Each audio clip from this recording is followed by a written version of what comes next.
네, 안녕하세요, 학생 여러분. 스포츠 지도론 수업이 또 시작되었습니다. 오늘은 10주차 스포츠 기술 지도법에 대해서 설명을 드리도록 하겠습니다.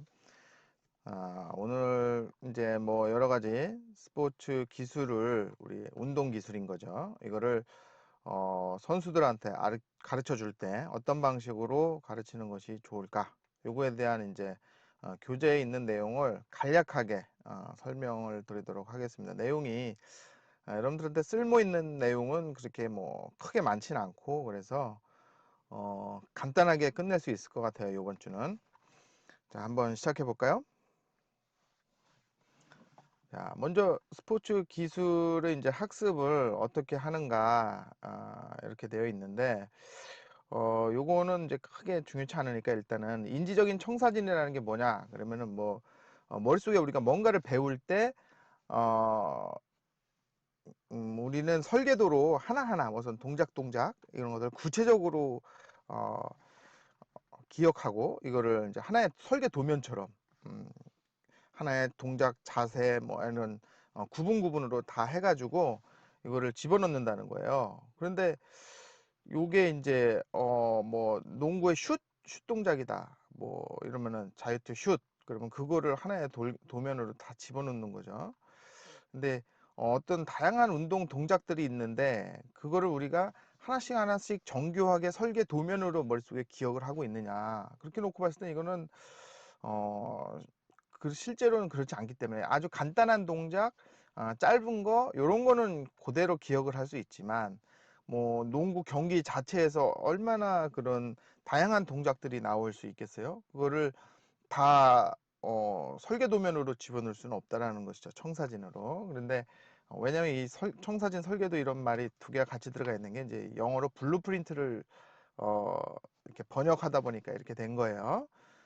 그게 두 가지 뜻이 있기 때문에. 근데 번역은 청사진으로 되어 있는데 제가 보니까 이거보다는 설계 도면이 맞다라는 거죠. 하나의 어, 동작을 우리가 건물 질 때 설계 도면을 하듯이 실제로 운동할 때도 하나하나의 어, 그런 내용별로 아니면 구분별로 그거를 설계도면으로 우리 뇌 속에 기억하는 거다. 이렇게 학습을 한다. 이런 방식으로. 그런데 운동 상황에서 이것이 실제로 정확하게 맞아떨어지지는 않기 때문에 이런 방식도 있구나 생각하시면 되고요.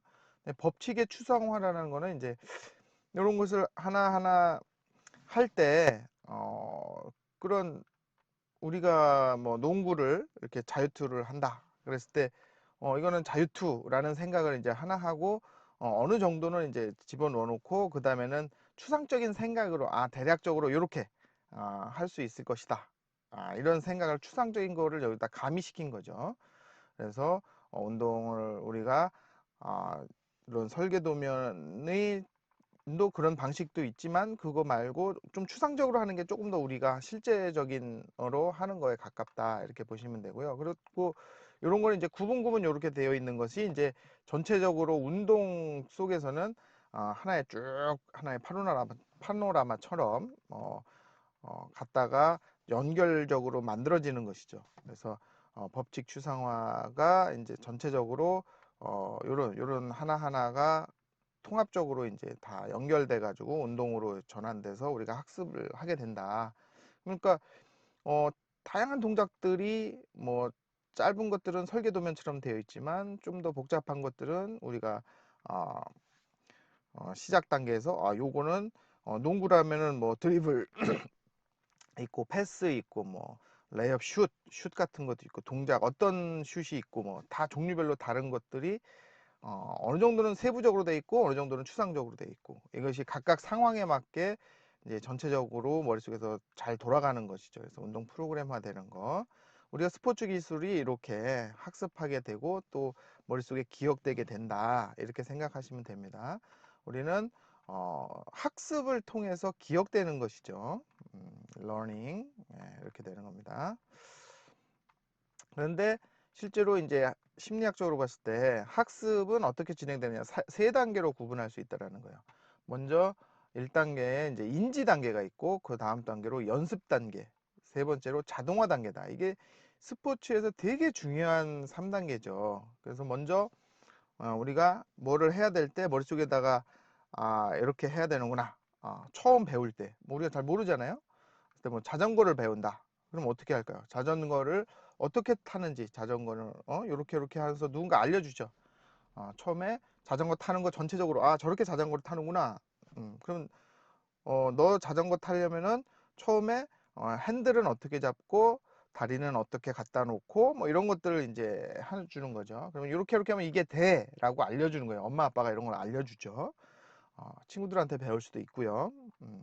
그런데 그걸 알았다고 해서 그대로 자전거를 탈 수 있는 건 아니에요. 그걸 타기 위해서는 연습해야 됩니다.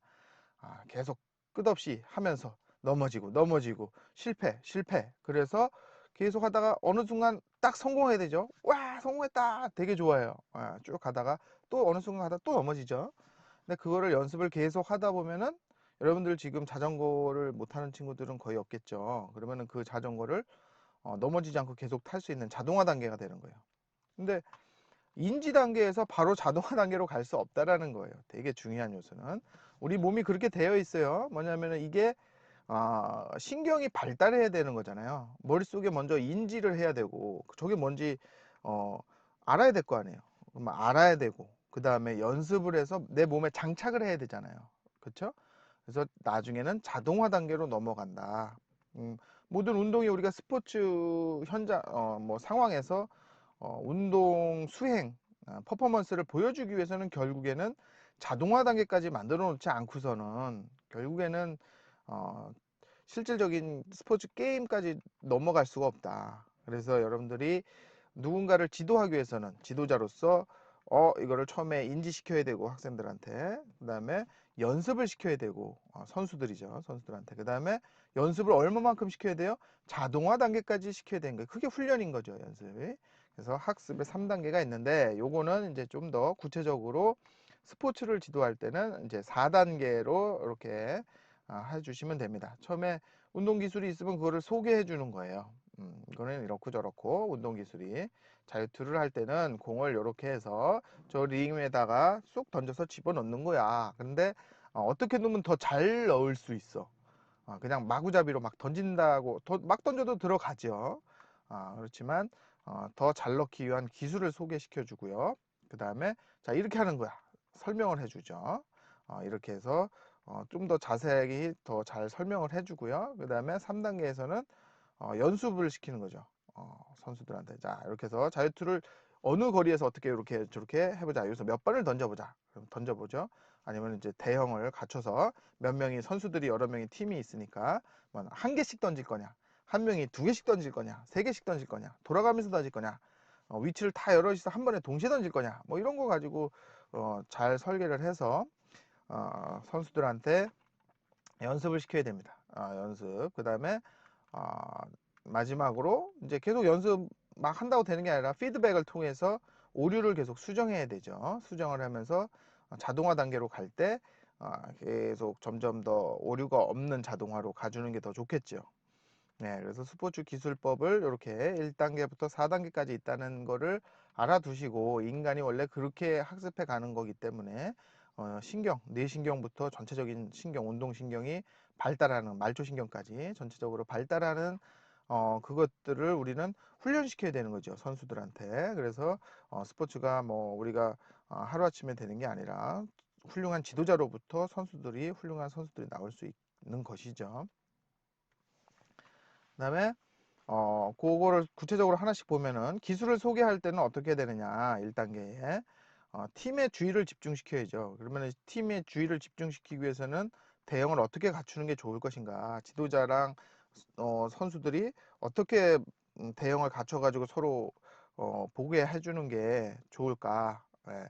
뭐 여기서 기술을 설명하는데 일렬 종대로 세우고 맨 뒤에 학생은 보이지도 않게 하면 안 되겠죠.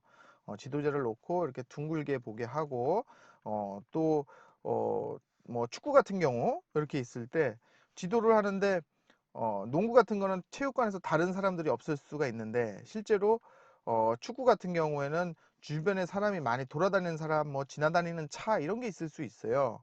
그러면은 대응을 어떻게 해주는 게 좋냐? 선수들이 지도자를 바라보고 지도자 뒤쪽에 뭐가 움직이는 게 없게 이렇게 세우는 게 좋아요.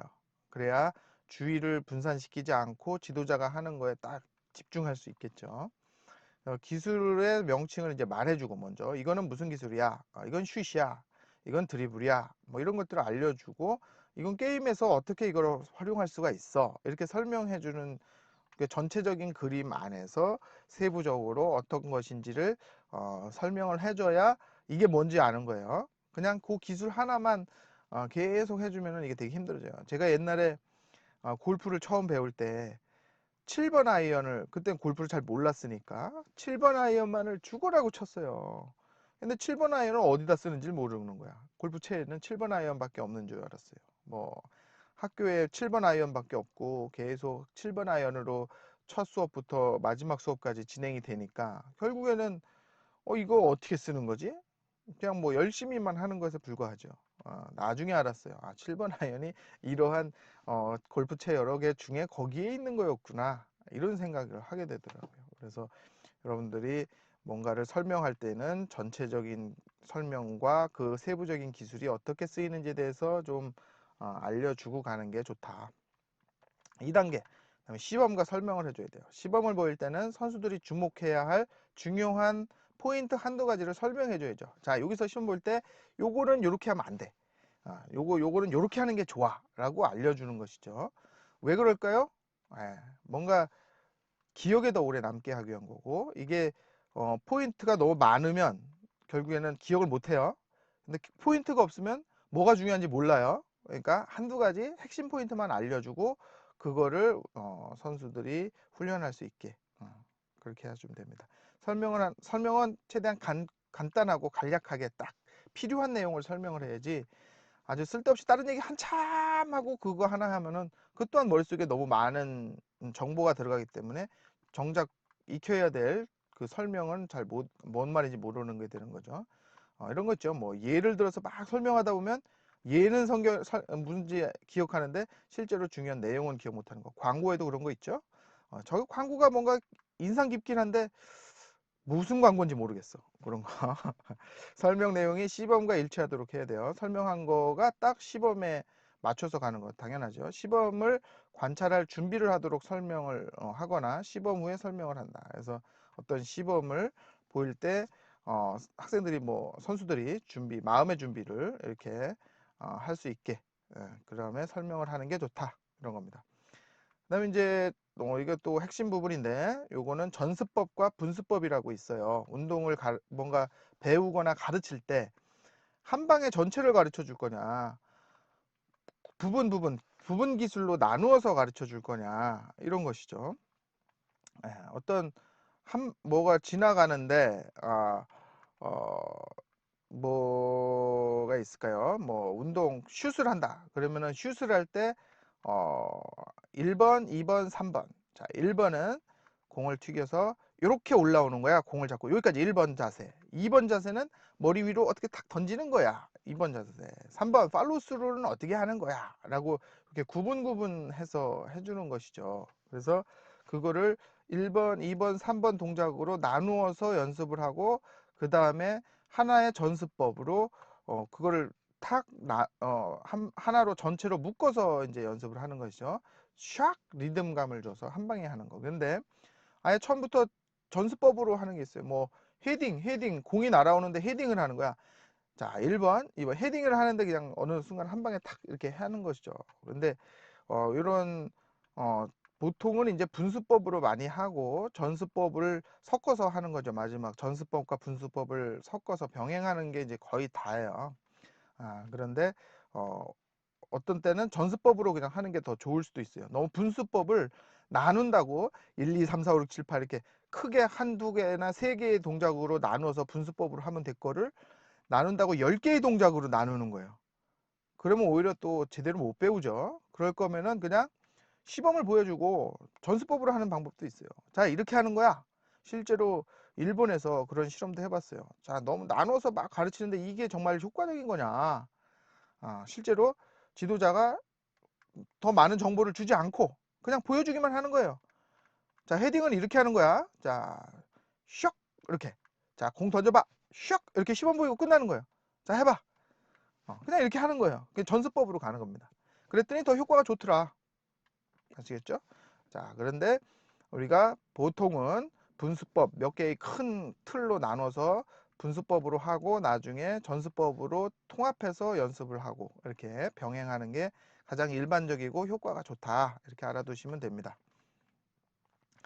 그다음에 이제 기술 연습을 하는 학습자, 아까 3단계, 4단계 중 세 번째 단계 학습자의 스포츠 기술 연습을 하는데 어떻게 연습을 해야 되느냐? 연습에 7대 원칙이 있는 거죠. 첫 번째, 바른 기술을 연습해야 된다. 그러니까 지도자한테 제대로 배우면서 해야 돼요. 혼자 막 연습한다고 엉뚱한 데로 가는 거죠. 잘못되는 거죠. 잘못된 습관은 더 고치기가 어려워져요. 그래서 지도자한테 올바른 기술을 배우고 그 기술을 바르게 연습을 해야 실력이 쫙쫙 느는 거죠. 그다음에 경기와 유사한 상황에서 연습을 해야 된다. 근데 기술을 경기가 아닌 전혀 다른 상황에서 해봤자 이게 크게 효과를 보지 못한다는 거예요. 제가 옛날에 학교 다닐 때 테니스 연습한다고 맨날 벽에다 대고 공을 친 거예요. 뭐 매일매일 아침에 열심히 쳤어요. 벽에다 대고. 혼자 연습하니까 바른 기술도 아니었고, 또한 경기와 유사한 상황의 기술도 아니었어요. 실제로 상대방이랑 치니까 공이 이렇게 일정하게 오지 않더라고요. 그래서 되게 힘든 어, 상황이 있었는데, 결국에는 어, 일정 기간 연습을 하면서 또한 경기 상황에 유사하게 계속 섞어서 또 해주는 게 좋다. 새로운 기술을 가르칠 때는 짧은 연습을 자주 하는 게 좋다. 그렇죠? 아까 기술을 연습할 때 긴 거를 자꾸 연습하는 게 아니라 구분을 계속 짧게 짧게 연습을 하는 게 훨씬 효율적인 거죠. 연습 시간을 효과적으로 사용한다. 예, 연습 시간을. 여러분들이 새로운 기술을 계속 새로운 기술만 연습한다고 좋은 건 아니에요. 한 가지 연습을 계속 한다고 그것이 좋은 것도 아니에요. 다른 연습이랑 섞어가면서 그게 같이 맞물려 들어가야 이게 효과가 훨씬 좋습니다. 시간을 아낄 수 있는 거예요. 시설과 장비를 적절하게 사용해야 된다. 그렇죠. 요즘에는 좋은 장비들 많죠.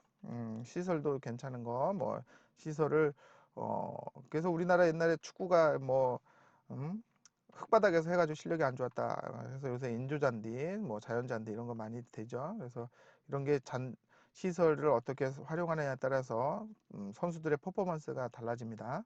장비는 뭐 여러 장비들을 잘 서치해서 필요한 장비들을 맞게 잘 쓰는 게 지도자의 능력이고요. 연습할 때마다 성공 체험을 제공해 준다. 그래서 뭐 지도자가 계속 선수들이 훈련하는 모습을 관심 있게 보고 선수들마다 그냥 무관심하게 지나가는 선수가 없게 오늘 오늘 요거 정말 잘했어. 잘했을 때 계속 피드백을 잘한 거에 대한 거를 알려줘야죠. 그래야 오늘 하루 연습한 거에 대한 긍정적인 피드백을 받고 가게. 그래야 성공 경험을 하고 자신감이 높아지는 거죠. 그다음에 재미있게 연습을 해야 됩니다. 너무 재미있게만 하면은 요 성공 경험을 못 해요. 훈련을 통해서 성공 경험을 할 수 있는 거기 때문에. 그래서 재미있게 하면서 연습을 통해서 하나씩 하나씩 실력 향상을 경험할 수 있게 이렇게 프로그램을 만드는 게 지도자의 능력입니다. 그래서 운동 기술을 연습할 때 7대 원칙 요거를 잘 보고 마음속에 새기는 게 중요합니다. 그다음에 마지막 4단계인 오류를 수정하는 거. 그래서 운동 수행을 할 때 잘 관찰하고 그 관찰한 거에 대한 평가를 하는 것이죠. 그래서 요번 한 거는 어떻다, 이렇다 저렇다 이렇게 평가를 해서 피드백을 제공하는 거예요, 선수한테. 그래서 그 피드백을 통해 오류를 수정하는 것이죠. 지도자가 이제 선수들의 운동 수행을 보고 관찰해서 쟤는 저게 뭐가 잘못됐구나, 이렇게 평가를 딱 알게 되죠, 우리가. 그래서 평가를 하고, 그러면 이거를 어떤 식으로 선수들한테 제공할까? 그러면 선수한테 제공하기 위한 수단, 이런 것들을 잘 해서 말로 할 거냐, 뭐 동영상으로 보여줄 거냐, 그림으로 그려줄 거냐, 시범으로 내가 보여줄 거냐, 이런 거 있죠. 그런 걸 통해서 피드백을 제공하는 거예요. 그러면 선수가 그 오류를 수정하기 위한 긍정적으로 이제 이걸 접근을 해주면은 이제 수정이 되는 것이죠. 네, 이렇게 해서 너무 혼내고 그러면 안 된다는 얘기예요. 긍정적으로 접근을 해서 선수들한테 오류를 수정할 수 있게 이렇게 도와주면 됩니다. 네, 오늘 이렇게 해서 어, 스포츠 지도론 10주차 스포츠 기술 지도법에 대해서 학습해 보았습니다. 여러분들 오늘은 간단하고 짧고 그러니까 너무 스트레스 받지 말고 그냥 쭉 이런 게 있구나 이렇게 확인만 하고 넘어가 주시면 됩니다. 감사합니다.